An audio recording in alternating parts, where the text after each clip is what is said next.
All right. What we're going to be talking about today is the application of the ideal op-amp rules to very common amplifiers.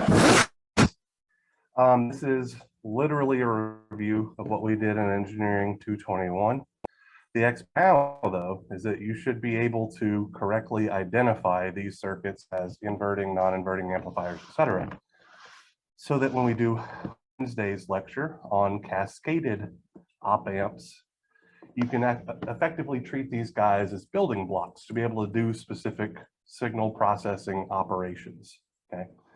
And that's how you should treat them for your design project, which I'm going to be uploading sometime this week as well. That'll be due after the holiday break is over, not immediately after, significantly, so you have to spend your break working on stuff for me like a jackass or anything like that. I'll give you plenty of time to do it.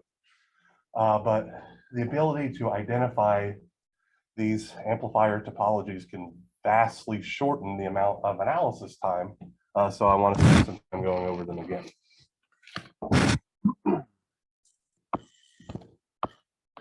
So common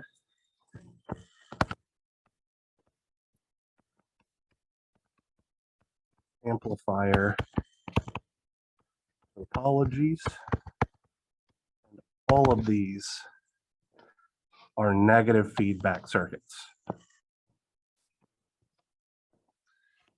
So the first that I want to look at is the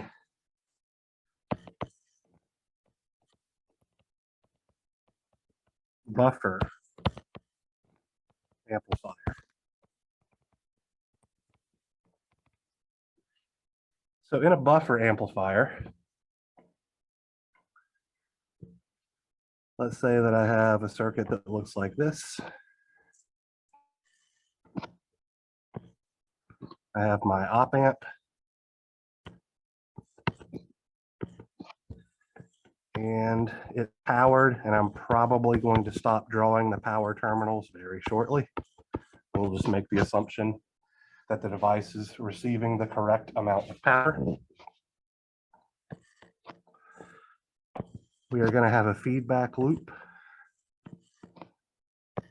that contains a wire.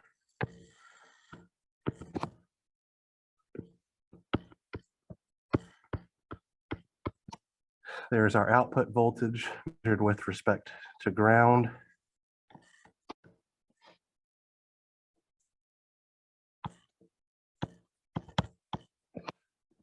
Here is our input voltage.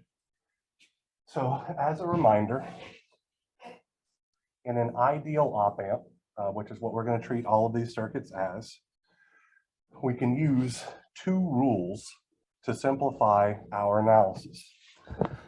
So our two rules are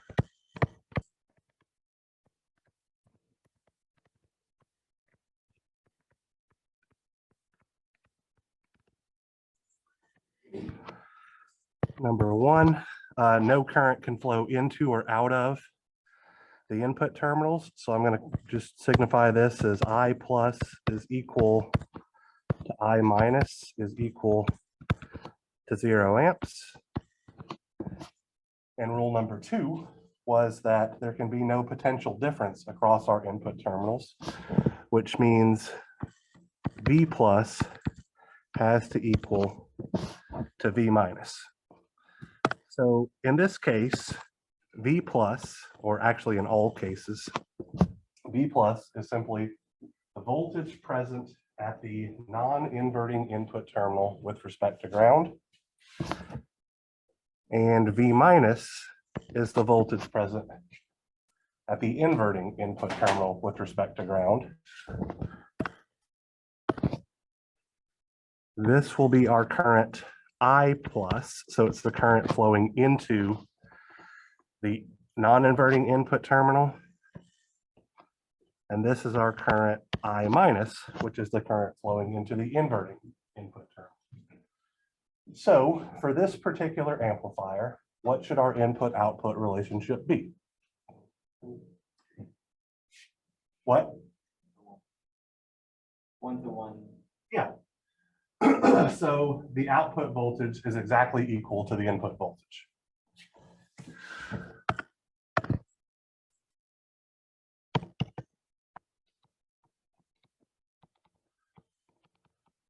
Another way to express this would be what Ian was talking about. This system has a closed loop gain, AVCL, of exactly 1. Buffer amplifiers seem kind of useless, okay? Because they give you out exactly as much voltage as you put in. But they're actually incredibly useful. And it's because they provide you with effectively a near infinite input impedance. And so what that means is if you have a system like a piezoelectric crystal that's supplying your input voltage. How many of you guys have any idea what the heck a piezoelectric crystal is? A couple of you guys. So a piezoelectric crystal is a special type of material in which when you compress it or mechanically deform it, it generates a voltage. And the size of the voltage that's generated is dependent on the amount that you deform the crystal. Typically speaking, the voltages generated by compressing or expanding a piezoelectric crystal are very, very small, on the order of a couple of millivolts if you're lucky. And the power that is generated by a piezoelectric crystal when you deform it is even smaller, on the order of micro to nano watts, okay? So what you could do is you could use a buffer amplifier like this so that your piezoelectric crystal doesn't need to be supplying any current to power or drive a load, right? All of that power would come from the amplifier's power supply terminals. All it does is take the voltage and give it the exact same output voltage, but it doesn't have to, the crystal itself doesn't have to meet the power requirements of the system. This is how old school record players effectively worked. You have a piezoelectric crystal attached to a needle, and when that needle is in the grooves, it generates very small supply voltages, or very small output voltages, but not nearly enough to drive a system or anything like that. So a buffer amplifier is used to maintain this signal level before it goes into a preamp stage and then a power amp stage. We're going to you already know what most of that means from this class. We talked about amplifiers, signal levels, power amps, all that kind of good stuff. The first day we talked about amplifiers. You might not know what a record player is because you're not as old as I am, but I feel like you can go, what's the name of the record shop on Main Street here in town? Yeah, you can go there and figure out what a record is if you want to. All right. So the next amplifier circuit that I'd like to talk about is the non-inverting amplifier.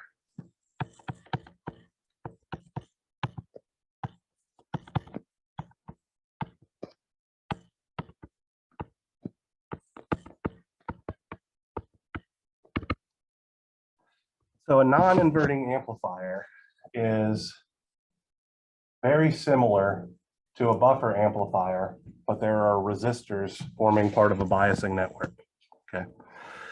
So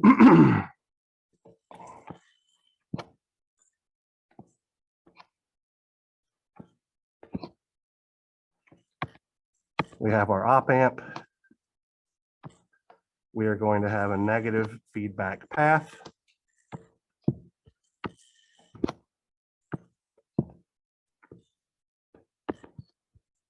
I'm going to call this resistor R2. Here is our output node, the out. Here's where our input signal is, the in. And so far, this would work exactly the same as the buffer amplifier because we know that since no current can flow into or out of the input terminals, there would be no voltage drop over that resistor R2, and so V out would be exactly equal to V in. So how we make this slightly different is the inclusion of this resistor R1 here.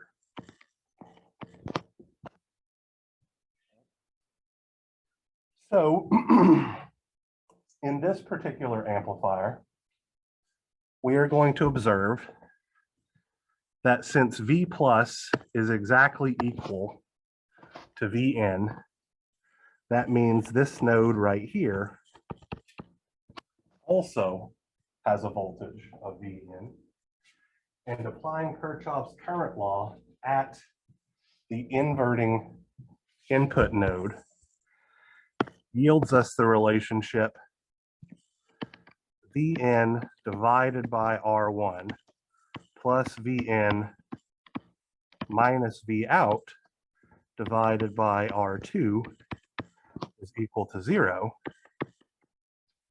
which gives us the relationship V out is equal to 1 plus R2 over R1 times V in,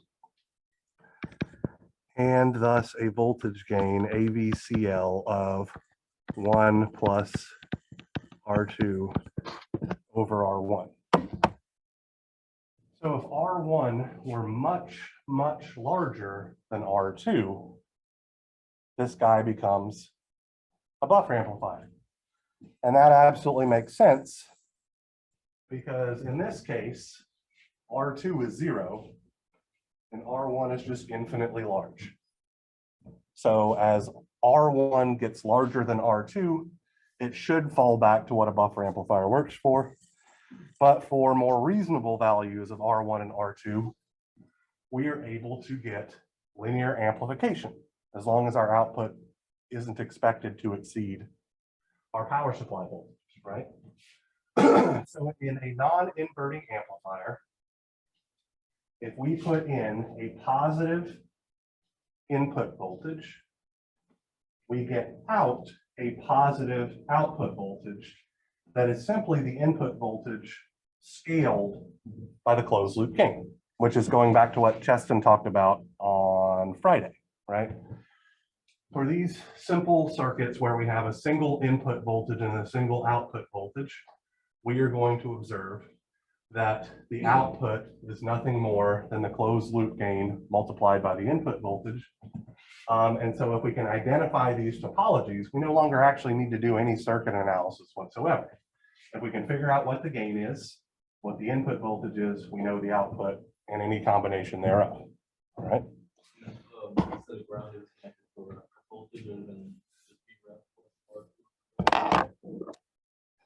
So if we had applied a reference voltage here, all right, so that wouldn't be a traditional non-inverting amplifier because that reference voltage would count as an input, but where it would show up in our equation is we'd have V in minus V ref right here, and then the rest of the algebra would be slightly different, right? So it wouldn't behave like a comparator or something like that, okay? So the reference voltage would wind up getting amplified as well to some extent. And we would see, and it's how the op amp works, that since the input voltage is applied to the non-inverting terminal and the reference voltage through a network were applied to the inverting terminal, our output would be in some way, shape, or form related to V in minus a scaled version of V reference. And we'll see that more in detail 2 circuits from now when we look at a differencing amplifier, which has an input signal applied on the inverting side of the amplifier and the non-inverting side of the amplifier simultaneously. So, I'm sorry, it should be Vn. Thank you. Yeah, it should be Vn minus V out. So our next amplifier that we're going to look at is the inverting amplifier. The only difference between the non-inverting amplifier and the inverting amplifier is where we apply VN and where we apply ground on the input side of our circuit.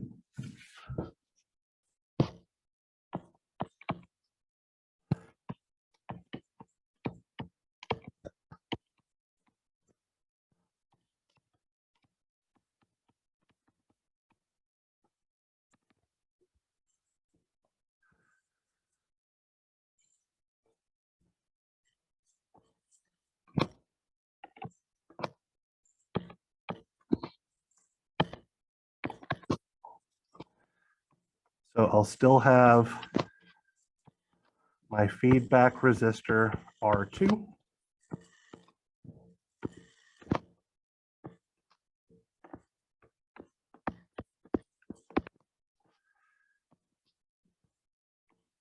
I'll still have my resistor R1 that is connected, at least on one leg, to the inverting input terminal. I'm going to now apply ground to the non-inverting input terminal and apply my input voltage where ground was for the last example. So in this case, the voltage at our non-inverting input terminal is 0, which means the voltage at our inverting input terminal must be 0. And application of Kirchhoff's current law at our inverting input terminal gives us negative Vn divided by R1 minus V out divided by R2 is equal to 0, which we can algebraically rearrange to find the relationship V out is equal to negative R2 over R1 times Vn.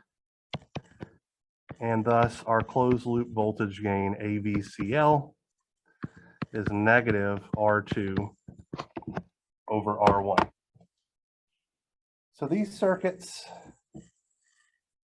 are very, very similar, but their outputs are incredibly different. Okay. So what I mean by that, for our non-inverting amplifier, we observe that if we apply a positive input voltage, we get a positive output voltage. And if we look at our gain, we can see that the smallest gain we could ever get is +1. Everything else will be greater than that, depending on the ratio of these two resistors, right? So we're always gonna, our input is always going to be at least as large, or excuse me, our output is always going to be at least as large as our input, possibly larger. For the inverting amplifier, a positive input voltage yields a negative output voltage. So we invert the polarity while we amplify, Justin. How come when you invert the polarity, you don't also flip the resist R1 to the other side and attach it to ground? What do you mean by when I flip the polarity? On the non-inverting amplifier, R1 was attached to ground. How come in the inverting you don't also still attach R1 to ground? So let me go over the difference between these two again real quick, okay? So in the non-inverting amplifier, the input is applied here at the non-inverting input terminal, and ground is applied at the leg of this resistor. To get from here to here, I simply swap the position of these voltages. So the input voltage goes from the non-inverting input terminal to that leg of R1, and ground goes from that leg of R1 to the non-inverting input terminal. So I'm not swapping polarities, I'm swapping the place that the position of where I place my input voltage. Okay. Now, a result of this swapping where I'm applying my input is I get an inversion of polarity in my output signal. So because I changed where I apply my input from the non-inverting input terminal to the inverting input terminal through a resistor network is what causes this polarity inversion to occur. Now, another thing that's interesting here is that when R1 is greater than R2, I can actually attenuate signals, right? So I can make the output amplitude smaller than the input, or I can make it larger than the input, depending entirely on those resistor ratios, right? So I don't have the constraint that my output voltage will always be at least as large as my input voltage. Now I can shrink things down or make them larger, just depending on what my needs are. What are all of these negative feedback? Those are the most common? Yeah, so negative feedback circuits are the most common application of op-amp circuits. So effectively, the ways that we can use, there are a lot more ways that we can use a negative feedback op-amp circuit than there are a positive feedback or open loop op-amp circuit, because it's behaving linearly, right? So in the open loop configuration, the only practical application is a comparator. In the positive feedback configuration, we have Schmidt triggers, which are just comparators with latching or a little bit of memory. And then we also looked at astable multi-vibrator circuits, or those clock oscillator circuits. Those are two applications of positive feedback. There are a couple of more, but they're much more difficult to understand. Negative feedback, where we're taking that really, really high open loop gain of somewhere on the order of thousands to hundreds, thousands to millions, and we're bringing it down to a controlled closed loop gain, greatly expands the linear range of the circuit and greatly expands what we can do to it with it as a signal processor.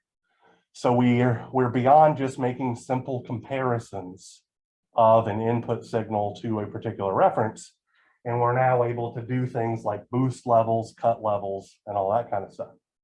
The next couple of circuits that we're going to talk about go even further into this analog signal processing by allowing us to perform specific mathematical operations, which is the role of the real role of the operational amplifier. That's why it's called an operational amplifier, is because it does operations on signals. So if we take our inverting amplifier like we have here, and we add multiple inputs, we get a summing inverting amplifier, or an inverting summer, or whatever you want to call it.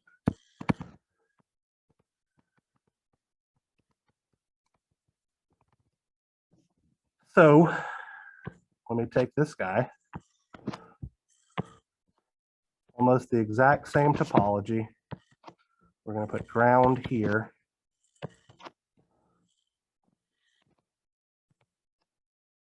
Our feedback resistor, and this time I'm going to call it RF instead of R2, and you'll see why in a moment if you don't remember this from circuits 1. On this side,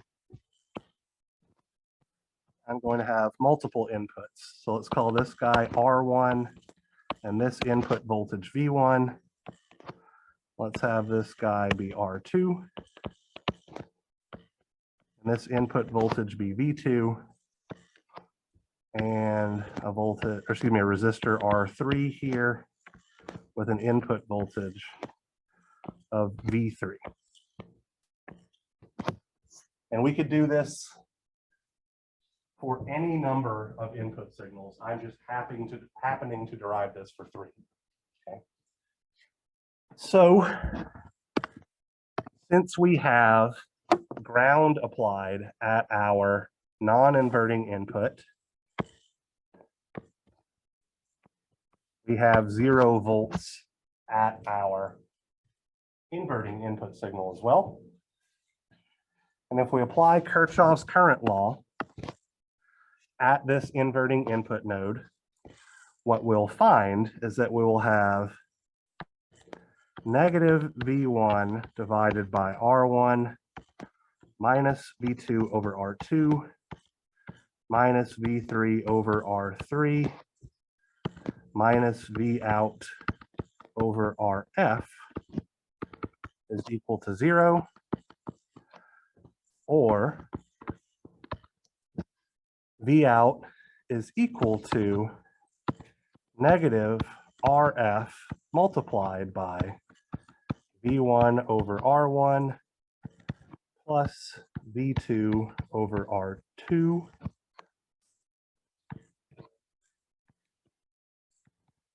plus V3 over R3. So if we were to apply the superposition principle to this circuit, where we only had V1 on and the other two input voltages V2 and V3 off, this circuit would look like an inverting amplifier where this resistor R2 has ground on both sides. This resistor R3 has ground on both sides. So the output would be exactly negative RF divided by R1 times whatever V1 is. The exact same situation would happen if we only had a voltage V2 on and we only had a voltage V3 on. So what this guy is doing is effectively, another way to look at it is it's just using superposition to add up all the voltages and scale them to give us a particular output, right? So because not all of the input signals are scaled by the same amount, meaning that R1, R2, and R3 are different, we would consider this to be a weighted inverting summing amplifier, because each of the individual inputs gets scaled by a different factor. If R1, R2, and R3 were the same thing, we could take that common factor of the input resistance out, and we would just see that it's the closed loop gain of an inverting amplifier multiplied by the sum of the input voltages. Okay. So we can make this guy scale things, or we can make it simply add stuff together and then scale that total sum of the signals. So in your design project, a little pamphlet thing that I'm going to be giving you guys this week, I'm going to give you multiple different things that I want you to design, and a couple of which will involve this guy right here. So for instance, let's say you were trying to design a circuit for a way station or something like that, that had load cells where when you put weight on a particular cell, it generated a small output voltage. You could string those together to where each axle of a vehicle would generate a different voltage, a different output voltage, and then you could use a summing amplifier like this to effectively add them all together, and you could use the ability to scale the output voltages to give you your answer in tons or pounds or kilograms or metric tons or anything like that. So that's literally something I'm going to ask you guys to figure out how to do. Okay. So this is used in industry a whole heck of a lot for doing simple addition operations, because that's exactly what it needs to do, right? If you have 3 signals and RF, R1, R2, and R3 are the same values, the output is just the sum of all 3 of the things, right? So you can add all of your signals together, or you can scale them, or you can do whatever. Now, if we made, or if we applied a similar result to the non-inverting input side of this guy, we will still have a summing amplifier, we won't have it invert the signal for us, so we won't get a negative output voltage for a positive input voltage. But what we will observe is that the math gets ludicrous for more than two inputs very, very quickly. And it's because everything will be scaled by that 1+ factor in there. And so it just makes the math very, very difficult. So you'll see inverting summers used much, much more than non-inverting. Brandon. It would also saturate really quickly, with kind of large linear range to work with. So it depends on the size of the signals that you're amplifying, right? And that's going to be true for any of these negative feedback amplifiers. So the linear range, if you're trying to amplify, DC signals on the order of a few volts, then you're going to run out of linear range kind of with whatever you have if you want a gain more than 2 to 3 kind of thing. But if you're adding up a bunch of small signals, so let's say like that way station example or whatever, you output 1 millivolt for every kilogram or whatever on your load cell. For a vehicle that weighs 2 metric tons, your output may only be a couple of millivolts, and then you scale it by a certain value, right? Or you could choose a cell that does something else, or you could actually put a resistive divider or something like that to where you have a fixed ratio of being able to control effectively how large the output signal is, or the output of your cell is, which is the input of this thing, to a reference voltage, if that makes sense. Is that also how that you express on like an Arduino? Is that how that works? So if you have multiple ones of them connected, like if you have multiple cells, it's very likely that it's something like that, yeah. So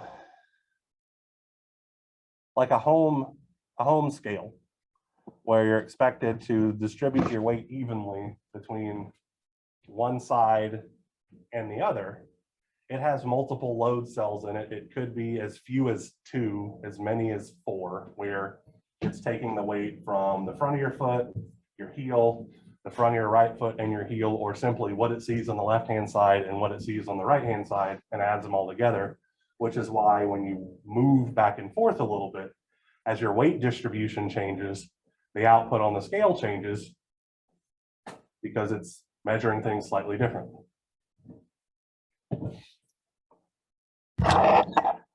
Mr. Parrott, I think you had your hand up a moment ago. I think Okay. All right, so this amplifier is how we perform the mathematical operation of addition for analog signals. Now let's talk about how we apply subtraction. So this will be a differencing amplifier.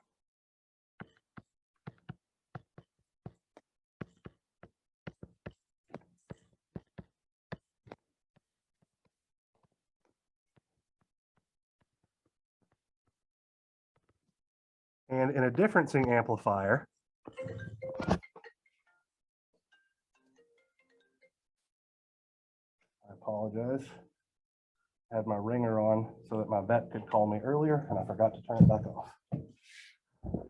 So in a differencing amplifier, we're going to have 2 input signals.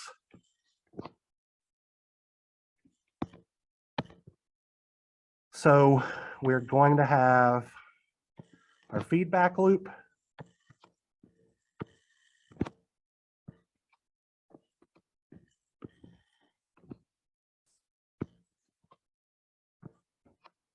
and I'm just going to call this guy R. Here is our output signal, V out. And I'm going to have another resistor R here. And this is where I'm going to apply voltage V1. So if we look at this guy and we assume that our non-inverting input terminal were grounded, what would this be? So let's take this guy and connect it to ground. An inverting amplifier, okay? So our output voltage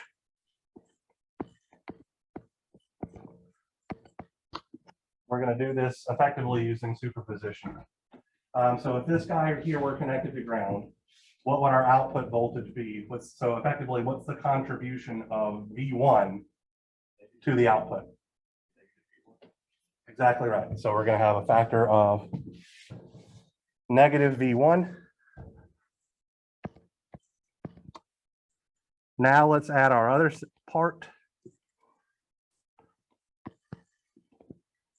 So let's have a resistor R like so.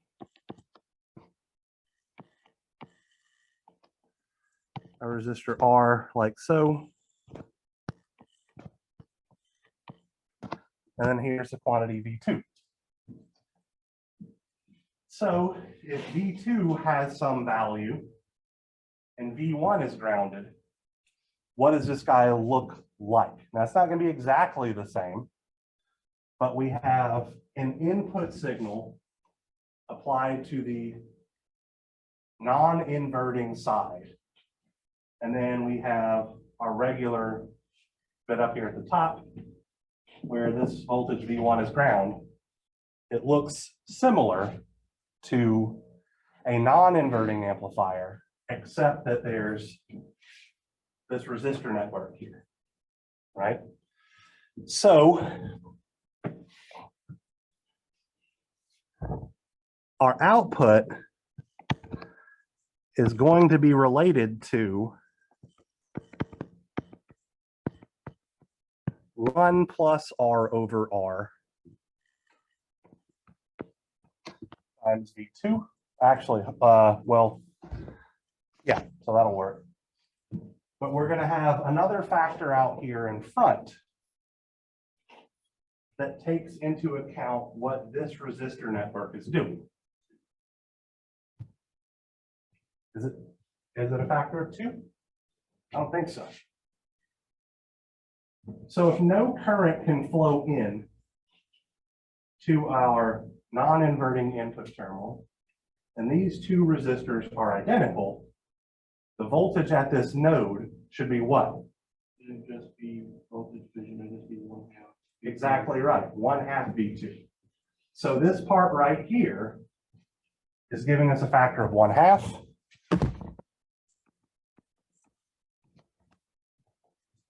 This bit right here is giving us a factor of 2, effectively.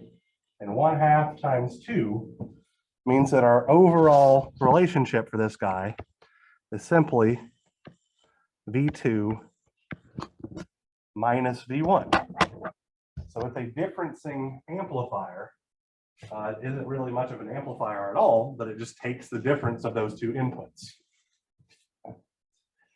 Now, if we wanted to give it some amplification, we can achieve that by changing the values of these resistors.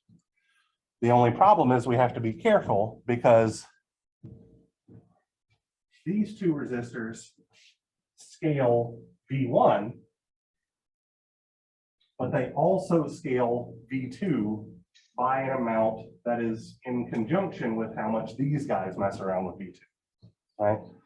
So just changing those resistors on the inverting side has effects on the scaling factor of both the inverting, the voltage V1 and the voltage V2, but it's by different amounts. Mr. Parrott. We wanted to just scale the difference, would it just be easier just to take a different amplifier and then feed it into inverting or non? Absolutely. So if we only want to scale this discrete difference of V2 minus V1, then yes, it's actually going to be significantly easier to just take the output of this guy and feed it into a different amplifier. That's called cascading amplifiers, which is what we are going to talk about on Wednesday. So 100% correct. Any other questions on this differencing amplifier scheme? All right, so I know that I talked about these next two with my section of circuits one, but I have no idea whether or not the rest of you are familiar with it. So we'll go through these guys a little slowly. So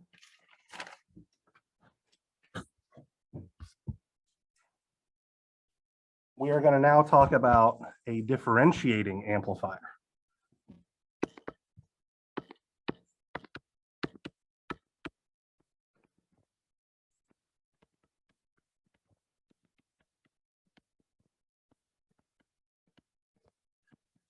So our last two examples were for performing the mathematical operations of addition and subtraction. We are now going to take derivatives with an op amp. All right. To do that, we need to apply an energy storage element to our system.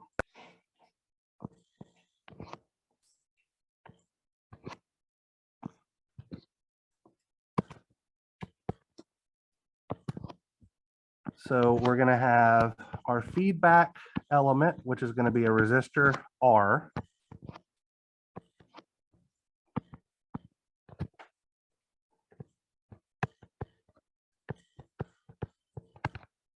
Here's our output voltage.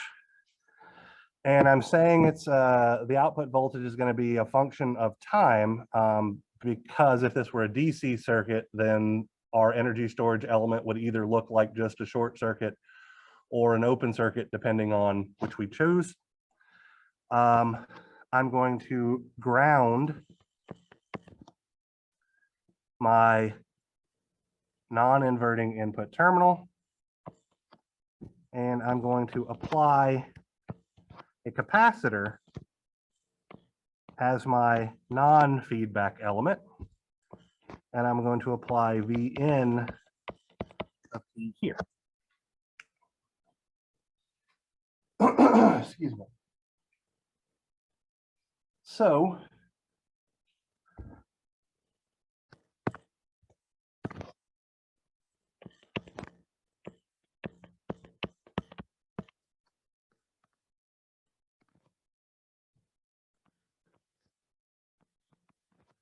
we know that since there is ground applied to our non-inverting input terminal, we effectively have a virtual ground or 0 volts at our inverting input terminal. And we know that our currents here are 0 amps and 0 amps. So I'm just going through the rules here for our ideal op amp situation. So with those ideal op amp rules in place,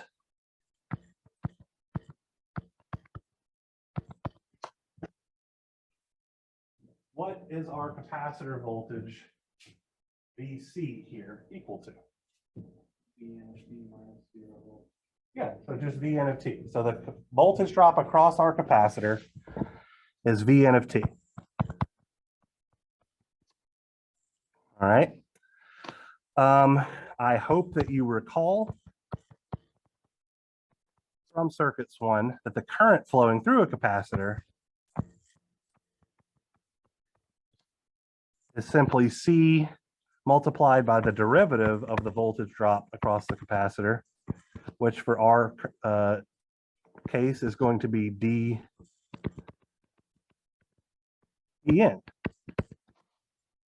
with respect to time. So our next step is usually, we figured out what our voltage is here, and then we've been applying Kirchhoff's current law at our inverting input node. And we're effectively going to do that here, but I'm going to do it in a slightly different way, right? Let me use purple. So instead of saying the currents flowing out are equal to 0, I'm going to say that the current flowing in to the node is equal to the current flowing out of the node, right? And so that tells me that the current flowing in, which we just found to be C dVn by dt will be equal to negative V out divided by R. So 0 minus V out divided by the resistor value. And from this,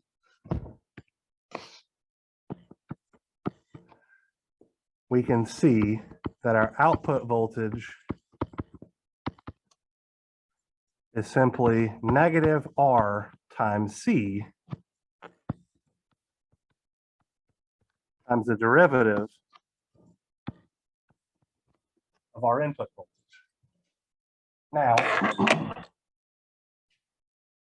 this should intuitively make sense, but whenever I ask students to do something with this type of circuit, and inevitably happens, this R times C bit right here, what is that? Do any of you guys remember from circuits 1? The time constant for an RC circuit, which means if we're going to use a differentiating amplifier, we need to give it enough time for the capacitor to fully charge and discharge if we're applying a periodic signal or something like that, right? The reason why I'm bringing that up is another problem that I'm going to give you guys, where I ask you to take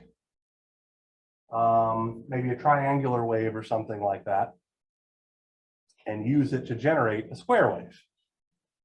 And what you'll do in your simulations is you'll have to figure out what value of R and C you need to effectively give this thing enough time to where it's correctly taking the derivative and not only slightly discharging and then trying to do it again and trying to do it again and trying to do it again until your output winds up saturating to the positive supply rail or the negative supply rail. So if you don't choose R and C well enough, you'll see, depending on the frequency of the signal that you're trying to differentiate, you'll find out that you wind up pushing it towards saturation because it's just building off of stored energy. So you're not giving it enough time to discharge. Chester. Where does the negative come from? When I think of just the current flowing through that resistor, it would just be R times C and then dV and Q everything C. So the negative sign comes from the fact that the voltage here is 0, right? So the current flowing in is C dVn over dt. The current flowing out is 0 minus V out divided by R, which is how we get this relationship. So the current flowing into the node is equal to the current flowing out of the node. And then algebraic manipulation just says, so if I multiply both sides by R, which is where I get an R over here, and I multiply both sides by -1, I get positive V out is equal to negative RC times the derivative. Another way to think about this, whenever I'm applying my input signal to the inverting side, I should expect to see a negative sign on my output. So a negative, when I'm applying my voltage, my input signal to the inverting side, I should see that my polarity switches. This differentiating amplifier is one of 2 fundamental building blocks of continuous or automatic control systems that are used in all kinds of industries, from chemical engineering and petroleum engineering to manufacturing, all that kind of good stuff. This is a fundamental building block of stuff that a large portion of you guys will actually get your first job at leaving school here doing something related to this, controlling some sort of process. The other fundamental building block of automatic control systems is the integrating amplifier.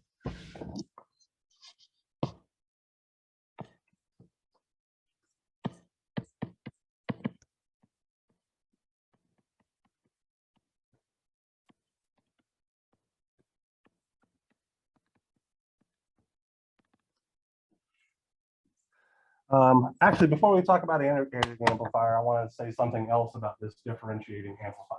So This is a very interesting circuit because it has 3 roles, okay? What we have derived right here, Vn doesn't necessarily have to be a periodic signal or anything like that. So we can do analog signal processing to where we can get an output voltage that is simply the derivative of the input voltage, whatever that input voltage happens to be. It's used in control systems so there's multiple different types of control systems. You have P, which is proportional control, which is exactly what you guys did in your fish tank project in engineering 121. Simple proportional control of the gain of the system is proportional to the input, nothing big there. Then you have PI controllers, which is proportional integral controllers. And then you have PID controllers, which are the most robust that use these guys. Another application of these in an entirely different spectrum of the electrical engineering space is this is what's called an active filter. We're going to talk about passive filters in this class in 4-ish weeks or whatever. So this same circuit has 3 different applications depending on if our input signal is a generic signal, or then if it's can be used as a control signal to run a process, or if our input signal is a sinusoid or can be decomposed into sinusoids, which any aperiodic signal can be if you've had Math 245.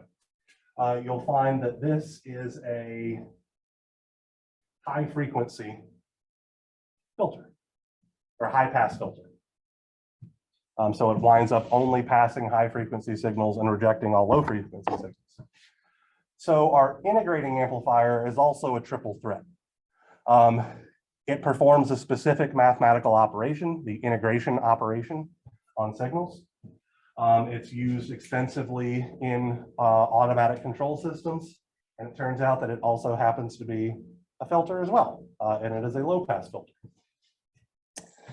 So to get our integrating amplifier, and I'm actually going to have to go to the next page because this is the end of this one, we simply switch the position of the resistor and the capacitor. So don't have enough room to fit all of it in there.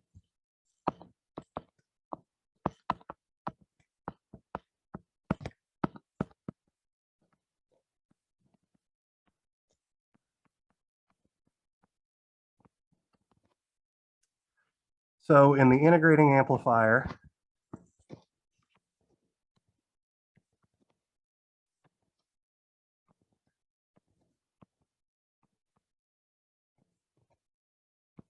capacitor is up here.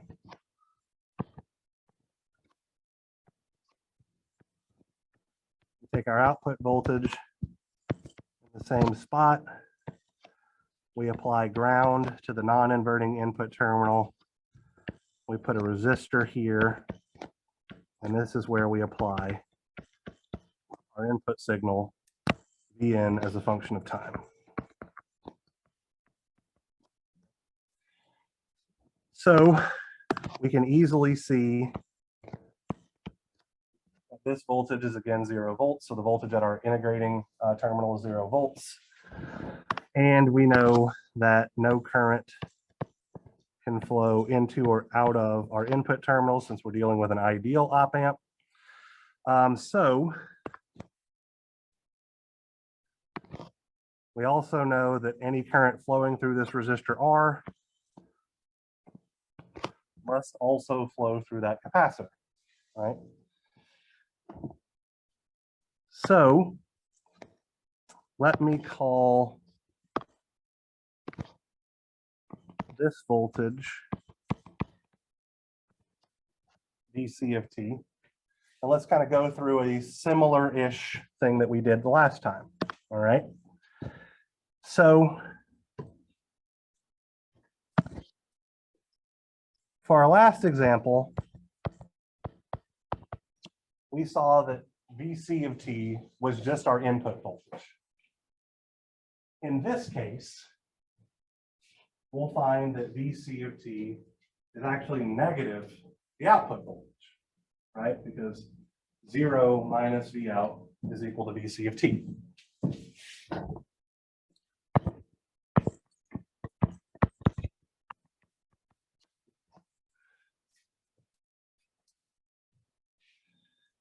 The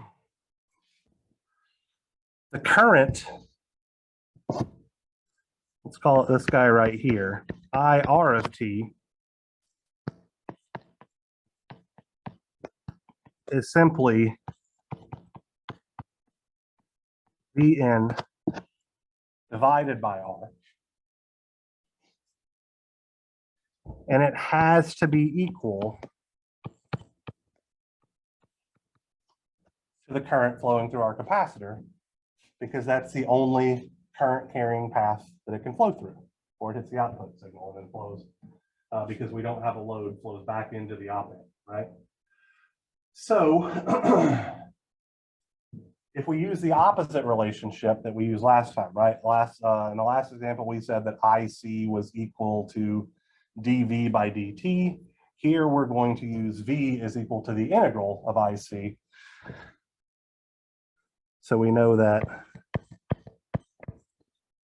Vc of t is 1 over c times the integral from negative infinity to some point in time t of IC of x dx.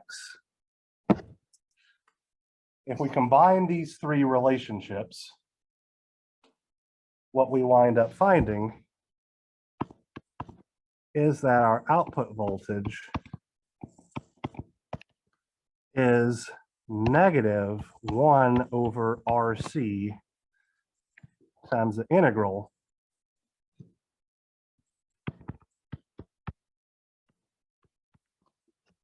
of our input voltage.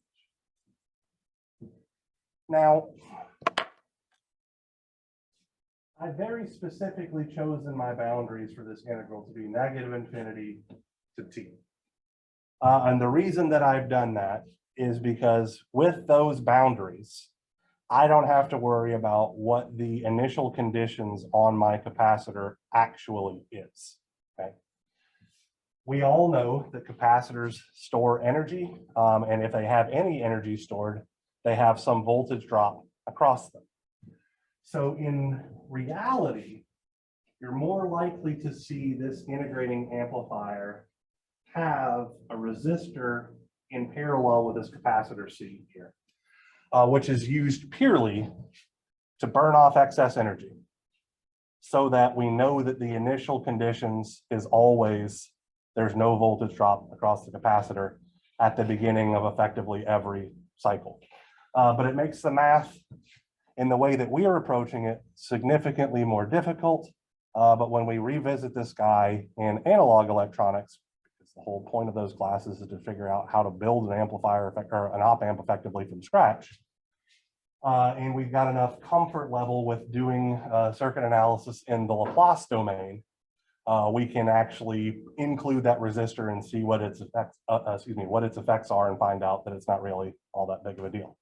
But doing it in a continuous time domain sense makes it very, very annoying. So I'm hand waving away the hard part of this analysis to tell you this is what the output is. In truth, there will be a resistor in parallel with this capacitor whose whole purpose is to set our initial condition to some finite value, and then the analysis comes out as this. All right, so a question that I am surprised none of you have asked, maybe you've been thinking about it. Why are we using capacitors and not inductors? Okay. So if you pop onto a Mauser or DigiKey website or anything like that, and you try to buy a capacitor, the tolerance that you'll typically see is somewhere between, so it'll be the capacitor value minus 20% plus 80%. So it's a pretty wide range. Inductors are even worse, okay?